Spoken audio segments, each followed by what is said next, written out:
Now, what is the one thing, if you put it in a movie, it'll be successful? Tits. No, better than that. A star. Ed, you must have me confused with David Selznick. I don't make major motion pictures. I make crap. Yes, but if you take that crap and put a star in it, then you've got something. Yeah, crap with a star.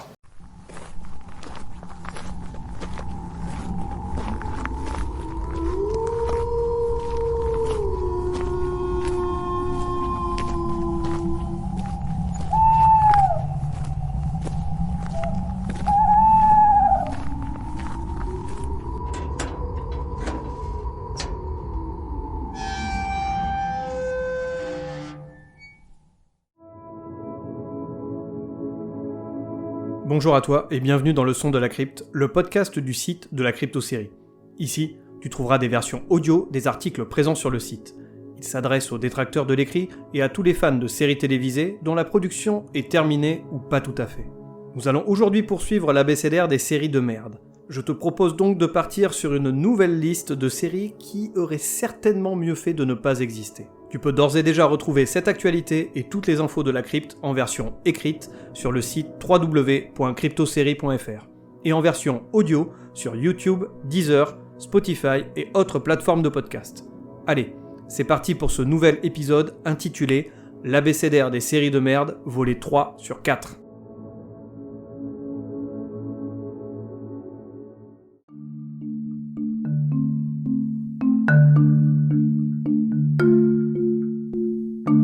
Dans la vie, il y a ceux qui jugent des séries, et il y a les autres. Dire d'une série qu'elle est nulle est quelque chose de très subjectif.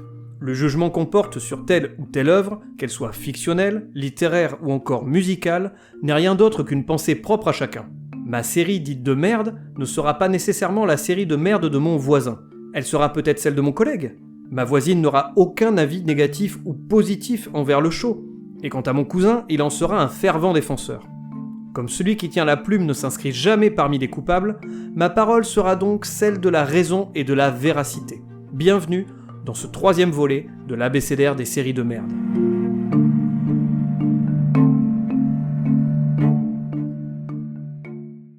Habituellement, je débute cet abécédaire en te précisant que cette liste est purement subjective. Que si tu n'es pas d'accord ou que si tu souhaites rebondir sur cette liste de séries de merde, tu as la possibilité de commenter sur le site de la crypte et de donner ton avis sur les réseaux sociaux. Bah, c'est pas vrai con comme t'es, demande ton avis.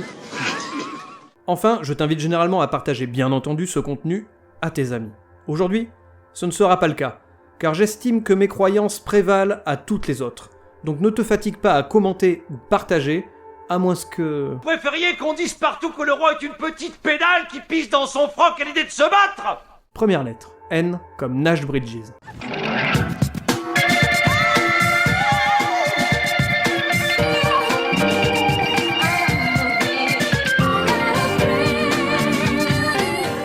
Nash Bridges est une série que je qualifie de série de bof. En France, elle était diffusée sur France 2, le dimanche après-midi. Et le dimanche après-midi, c'était la mort cérébrale sur les chaînes hertziennes de l'époque. Oh, là-bas, l'état de votre cerveau m'inspire les plus vives inquiétudes. TF1 détenait la palme de la bofferie avec des séries comme Walker Texas Ranger ou Le Rebelle. J'adoucis toutefois mon propos, car en fin de journée, on a eu droit à Dawson. Et moi j'aimais bien Dawson. De son côté, M6 diffusait les pires téléfilms américains à l'eau de rose, ou avec des histoires toutes plus tristes les unes que les autres. Le dimanche était déjà un jour déprimant, ne mettez pas des récits avec des enfants mourants ou une femme maltraitée, bordel. Pourquoi vous pleurez? Tu veux dire tout le monde? Oui. J'en sais rien. Ça vient tout seul. Tu sais, quand tu souffres... Quant à France 5, elle offrait le programme le moins abrutissant. Et pourtant, Dieu sait que quand tu t'es pris une cuite au rhum et au whisky la veille au soir, ce n'est pourtant pas un reportage sur l'accouplement des tortues au nord des îles Galapagos qui va te réveiller.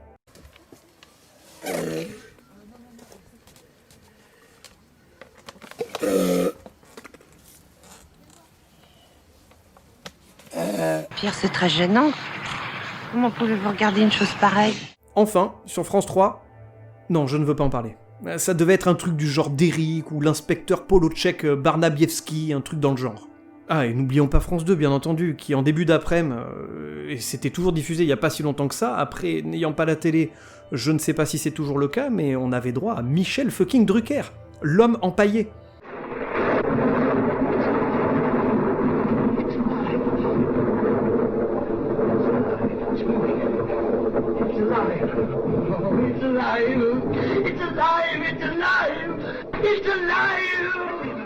Et cette même chaîne nous achevait en fin de journée avec Nash Bridges. Bon, pour en revenir à nos moutons, Nash Bridges, ça compte l'histoire d'un flic qui aime les belles voitures, les belles femmes, qui a une grande gueule et qui se la pète. On va pas rester le cul vissé à la Casbah, on va aller en discothèque. Il y a une soirée tuning. Beauf de France. Clairement, pas le genre de série qui m'attire. Voici donc 4 raisons qui font de Nash Bridges une série de merde. Son personnage principal. Nash est certainement un être très gentil, un mec même très très bon, mais ce qu'il dégage ne me séduit pas de prime abord. Ensuite, deuxième point, c'est Don Johnson, donc le mec qui incarne Nash Bridges. La tête de cet acteur ne me revient tout simplement pas. Ton nom ne me revient pas. Ta gueule ne me revient pas, et je n'ai aucune pitié pour les branleurs de ta catégorie. Je les élimine. Je me suis bien fait comprendre. C'est injuste pour lui, mais c'est comme ça. Troisième point, la série date de la fin des années 90. Il s'en dégage pourtant quelque chose de la fin des années 80, début 90. Du générique aux fringues, cette série ne semble pas coller avec son temps. Peut-être ai-je trop vieilli, et je n'ai plus le souvenir de cette époque, mais Nash Bridges me semble décalé. Ça te défrise, vieux réac ? Et enfin, son générique, qui était assez kitsch quand même. Je te laisse aller le revoir sur le site de la crypte. Passons à la lettre O comme Off the Map. Urgence au bout du monde. This is the tropical rainforest, and you're standing in the middle of the greatest medical resource on Earth. We're the only medical center within 200 miles. Practicing tropical medicine in a third world country is a different game. You don't have high tech, you have your brain. Out of hundreds of doctors, I picked you 3. So don't mess it up. Cette lettre m'a posé quelques difficultés, car soit je ne connaissais pas la série, soit les séries commençant par O ne méritaient clairement pas de figurer dans cet abécédaire, et je pense évidemment à Oz. Oz. C'est le surnom du pénitencier Oswald, le pire des pénitenciers, maximum sécurité. J'ai donc choisi arbitrairement Off the Map, car son scénario ne m'a pas emballé du tout. Et si tu penses que je me trompe fondamentalement et que cette série ne doit en aucun cas être présente ici, viens me le dire dans la partie commentaires sur le site ou tout simplement sur les réseaux sociaux. Je n'irai donc pas plus loin sur cette série, par contre pour la prochaine, ça va y aller. Maintenant ça va chier. P comme Prison Break.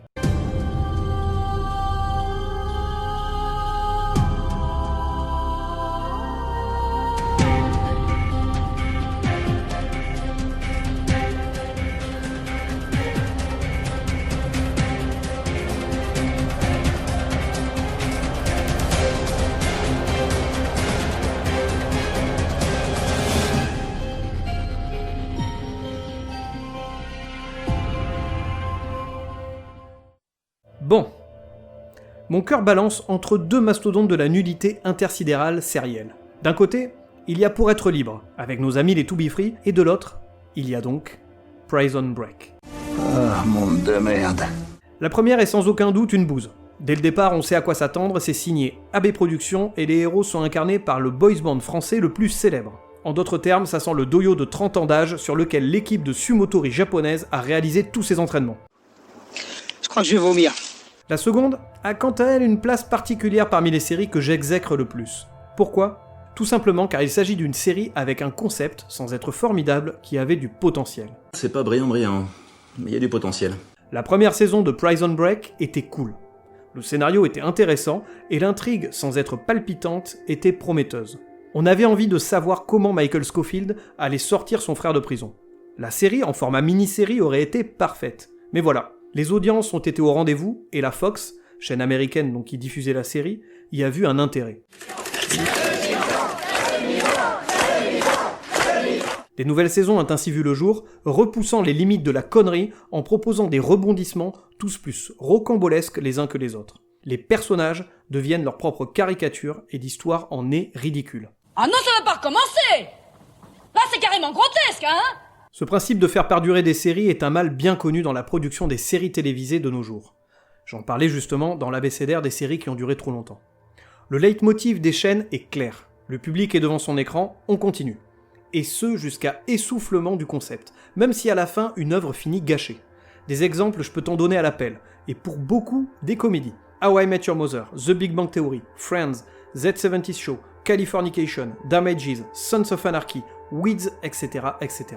Et dans les récentes, que j'ai d'ailleurs citées dans l'abécédaire des séries qui ont duré trop longtemps, il y a la Casa de Papel, qui est clairement un Prison Break-like. La saison 1 se suffisait à elle-même. Pourquoi la poursuivre si ce n'est pour entacher ce qui a été proposé à la saison 1 ? Ça c'est bien vrai, mec. T'as tout dit. En résumé, voici 6 raisons qui font de Prison Break une série de merde. Bon, tout d'abord un gâchis, j'en parlais un peu plus tôt. Une idée originale, sympathique, qui sur la longueur a produit énormément de souffrance en moi. Peine, souffrance, mort, je ressens. Deuxième point, une version française à chier, avec surtout un générique à donner des hauts le cœur. Franchement, faf la rage quoi.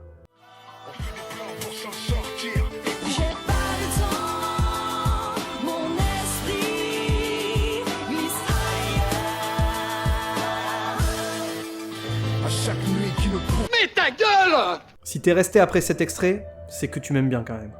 Allez, troisième point, le personnage de Wentworth qui devient pathétique et énervant au fil des saisons. Ensuite, il y a les rebondissements qui sont trop prévisibles et trop nombreux. On n'y croit plus, ça en devient ridicule. Poursuivons avec les fans de la série qui ont l'impression que Prison Break est la meilleure série carcérale jamais réalisée. Non les amis, c'est Oz, point barre. Et si tu n'es pas content, c'est pareil. Tu vas simplement regarder la série de HBO et tu fermes ta gueule. Enfin, le revival. Putain, mais pourquoi nous avoir infligé ça ? Pourquoi faire renaître la série quelques années plus tard ? C'est une atteinte à la santé publique, ce que vous avez fait là, la Fox.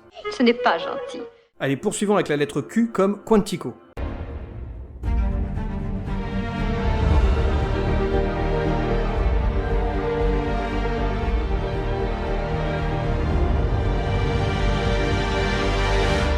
Quantico a eu un certain succès et une bonne fanbase s'est créée autour de celle-ci. Personnellement, je me suis arrêté au début de la saison 1, très certainement autour de l'épisode 4 ou 5. Attends, mais tu critiques, tu juges une série en ayant vu uniquement 4 petits épisodes ? Tu ne peux pas discréditer une œuvre quelle qu'elle soit en n'ayant apprécié qu'une infime partie de celle-ci. Te rends-tu compte que c'est injuste ? C'est un manque de respect envers le travail d'un artiste. Quel affront, quelle ignominie ! Tu n'as pas compris ce que voulait dire le créateur. L'introspection narrative qu'il exprime dans Quantico est une preuve fondamentale d'une nécessité intrinsèque de la violence qu'éprouve chaque être humain en son soi intérieur. C'est de l'art, tu vois. Alors pour tout te dire, ta pensée me fait intrinsèquement mourir de rire, à l'instar du scénario de Quantico si tu veux. Cette série est du pur foutage de gueule. Elle est bourrée à la testostérone de ce qui fonctionne le mieux en matière de programmes télévisuels. Et ça, je te le prouve en 4 points. Bon, allez, vas-y, on t'écoute, hein. Allez, détends-toi, Pepper. Allez, raconte. Il y a tout d'abord une dose de genre policier. Alors les séries policières, c'est ce qui marche le mieux. Elles déboulent par dizaines chaque année et on a droit à une ribambelle de séries navrantes qui n'ont rien à dire. Ensuite, il y a une dose de suspense, de mystère et autres trucs qui vont intriguer le téléspectateur. Ouh là là, des personnages ont tous des terribles secrets. Ouh là là, il est mystérieux lui. Et alors elle cache quelque chose, c'est sûr. Quel talent! Non mais bordel, ce sont des futurs recrues du FBI. Ils foutent quoi sérieux au FBI ? Ils ne font pas des recherches au préalable sur les potentiels recrues ? Savoir qui ils sont, ce qu'ils font ? Non mais bordel, c'est incompréhensible. Détends-toi. Respire à fond. Ensuite, il y a la dose de fantasme. Alors on veut des mecs beaux et des belles nanas, on veut du muscle et des décolletés, on veut de la chaleur dans les culottes et dans les slips. Putain, mais c'est too much. Foutez-moi dehors ces playboys et ces playmates, et mettez des vrais gens. Et enfin, une dose exponentielle de cliffhanger. Tu veux du rebondissement ? Eh bien tu vas être servi. Et tu vas en bouffer jusqu'à l'overdose avec Quantico. C'est l'overdose, là. Et tous ces ingrédients mélangés font de Quantico une série clairement indigeste, sans âme, avec des personnages caricaturaux et une intrigue insipide. Et si tu n'es pas convaincu avec tout ça, je te résume ça en 3 raisons qui font clairement de Quantico une série de merde. Tous les protagonistes sont imbuvables. Il n'y en a pas un pour rattraper l'autre, ils sont des caricatures d'eux-mêmes. C'est nul, nul, archi nul, vous êtes des zéros. Ensuite, il y a un scénario vu et revu. Le cadre général est différent, certes, avec des recrues du FBI, mais la substantifique moelle est la même que toutes les séries à complot. Et enfin, la plastique des héros. Sérieusement, arrêtez de nous prendre pour des cons en mettant en scène à chaque fois des héros tout droit sortis de magazines de mode. Ce n'est pas réaliste et ça a clairement le don de m'énerver. Maintenant, libère ta colère. Seule ta haine peut me détruire. Pour la lettre R, nous retournons du côté de la France, avec RIS Police Scientifique.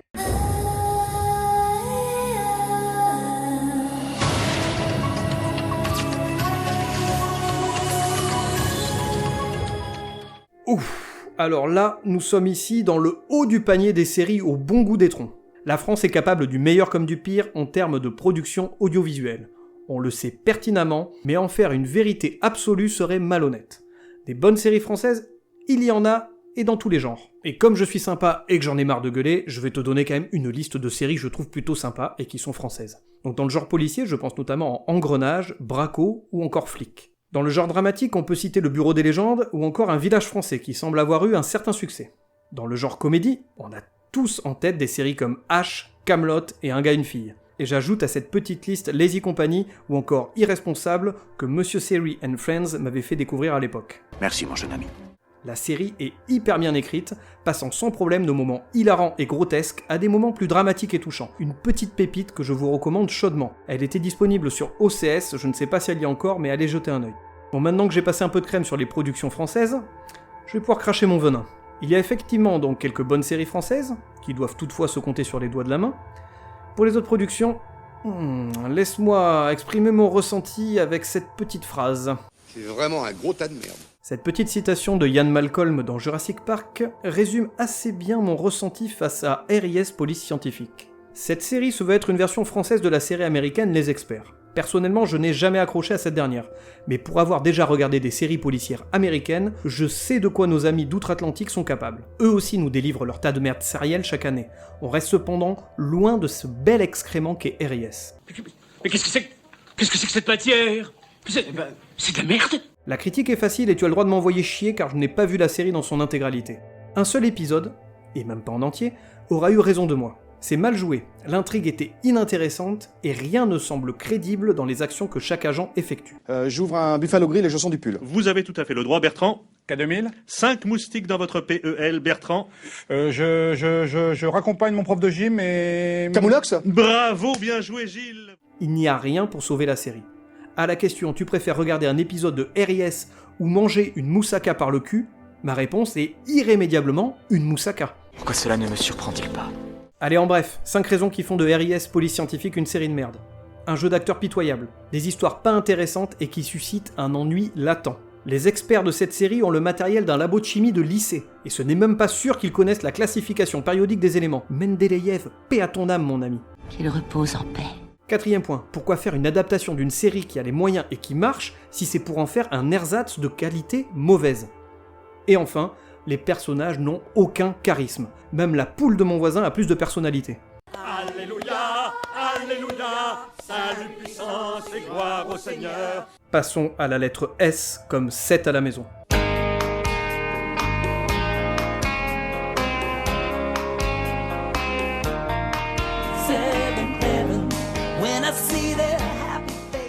Pourquoi cette série a connu un tel engouement? Le drame familial mettant en scène la famille d'un prêtre dans un pays dans lequel la religion a une place toute particulière, je peux le concevoir. Chez nous, cette relation à la croyance religieuse est en recul depuis déjà bien longtemps. Alors pourquoi 7 à la maison a suscité un tel enthousiasme en France? Pourquoi? Pourquoi? Oui, je dis pourquoi. Et moi aussi. Pourquoi? Pourquoi quoi? Pourquoi quoi? Et pourquoi tu dis pourquoi? Pourquoi?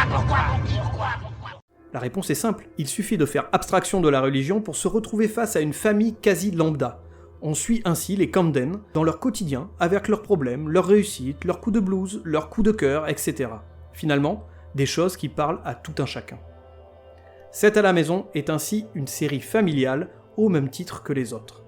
Elle n'a cependant pas réussi à me toucher contrairement à d'autres séries du genre, avec plus de tripes et des personnages attachants. Je pense notamment à Le Monde de Joanne, 6 Feet Under, Gilmore Girls ou This Is Us. Ce succès repose aussi sur les acteurs et actrices présents, chacun en avait pour son goût. La belle Jessica Biel pour les ados prépubères. Alors ça va? Elle est bonne, ma femme? Le charmant Stephen Collins pour les ménagères en mal d'amour, le beau Barry Watson pour les adolescentes en fleurs, et la sympathique Mackenzie Rossman pour les pédophiles. Non mais ça va pas, non? Qu'est-ce qui te prend? Pardon, le public plus jeune ou les parents en devenir. En définitive, une famille sympathique que beaucoup aimaient à retrouver chaque semaine. Mais voici 3 raisons qui font que 7 à la maison apparaît dans cet abécédaire des séries de merde. Tout d'abord, des histoires vues et revues. On retrouve souvent les mêmes rengaines dans les séries familiales. Le sexe, la drogue, l'amour, etc. Des sujets de la vie qui sont certes incontournables, mais traités avec plus ou moins de réussite selon les séries. Ici, j'ai toujours trouvé ça un peu maladroit. Une approche pas vraiment subtile et souvent rattachée à la religion. Un discours qui ne m'a pas parlé. À l'inverse de Angela 15 ans, qui proposait un traitement beaucoup plus intelligent de ces sujets. Ensuite, la religion est un peu trop présente à mon goût. Le puritanisme exacerbé de 7 à la maison aurait eu raison de moi. Enfin, le générique et cette chanson qui m'a donné envie de sauter par la fenêtre à de nombreuses reprises. Ça suffit maintenant! Terminons avec la lettre T comme Terra Nova.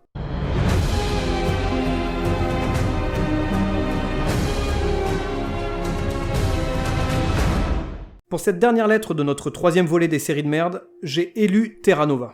Terra Nova avait tout pour devenir une grande série du genre science-fiction. Un scénario certes un peu convenu, mais avec du potentiel, un casting sympa et surtout un nom à la production. Celui de Monsieur Steven Spielberg.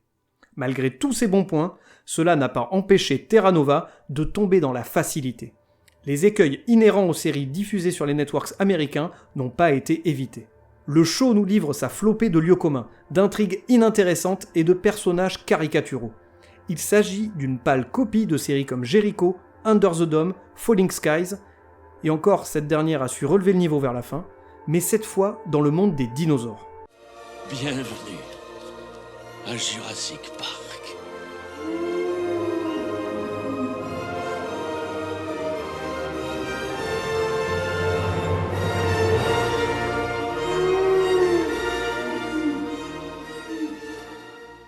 Chers amis des networks, il faut rompre absolument avec ce poncif qui est de croire que les téléspectateurs ont soif de séries développées de la sorte. Oui, du mystère, de l'intrigue, du dépaysement, on en veut. Alors Rabbi Jacobi dit oui! Mais suivre les péripéties de tel ou tel personnage ultra chiant ne nous intéresse clairement pas. Le cas de Dale dans Jericho est symptomatique de ce genre de série. Avancer sur le scénario plutôt que de nous coller des stand-alone épisodes qui ne font pas progresser l'histoire et qui font chier tout le monde. Terra Nova a emprunté le même chemin que ses grandes sœurs, et s'est révélée ennuyeuse. Et pourtant, elle avait une histoire de voyage dans le temps sur un retour aux sources qui était vraiment séduisante. Vous dites que vous avez fabriqué une machine à voyager dans le temps à partir d'une DeLorean? Faut voir grand dans la vie. Quitte à voyager à travers le temps au volant d'une voiture, autant choisir une qui ait de la gueule. Alors sporadiquement, l'intrigue a su se développer et gagner mon cœur, mais le tout était entaché par une production trop mollassonne. C'est mou, hein? Un peu plus nerveux. Allez, voici 5 raisons qui font de Terra Nova une série de merde. Tout d'abord, un scénario gâché par des histoires connexes inintéressantes. Franchement, on s'en branle que le gamin soit privé de sortie parce qu'il a fait une bêtise. Ce n'est pas 7 à la maison, bordel. Mais il va la fermer sa gueule! Deuxièmement, des personnages chiants et caricaturaux. Le schéma habituel est bien présent, avec, comme d'habitude, le père de famille en super-héros, le badass militaire, le gamin relou, la mère de famille brillante mais casse-couille, la copine relou, etc., etc., etc. Bande de crottes de braillards de demeurés! Vous êtes tous des cons! Troisième point, Jason O'Mara. Alors j'aime bien cet acteur, mais le voir torse-poil tous les épisodes n'avait rien de palpitant pour faire avancer l'histoire. Si l'objectif premier était que les ménagères mouillent leurs culottes, contrat rempli. Sinon, ça ne sert à rien. Quatrième point, où sont les dinosaures? On nous vend une série avec des dinosaures, ils ne sont pas assez présents à mon goût, on les voit à peine. Et quand on les voit, c'est assez mal fait, vraiment dommage. Et enfin, si je devais résumer la série en un seul mot, ce serait ennui. C'est clairement le maître mot de cette série.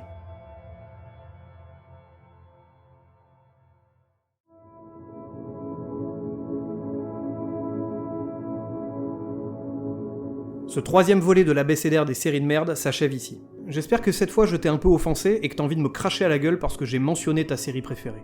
Sache toutefois que je suis quelqu'un de taquin et que je n'ai rien contre toi. En attendant, n'hésite pas à aller commenter sur le site de la crypte ou à venir parler avec moi de cet abécédaire sur les réseaux sociaux, Instagram, Twitter et Facebook. Tu peux retrouver tous les épisodes du Son de la Crypte sur toutes les plateformes de podcast ainsi que sur la chaîne YouTube de la Crypto-série.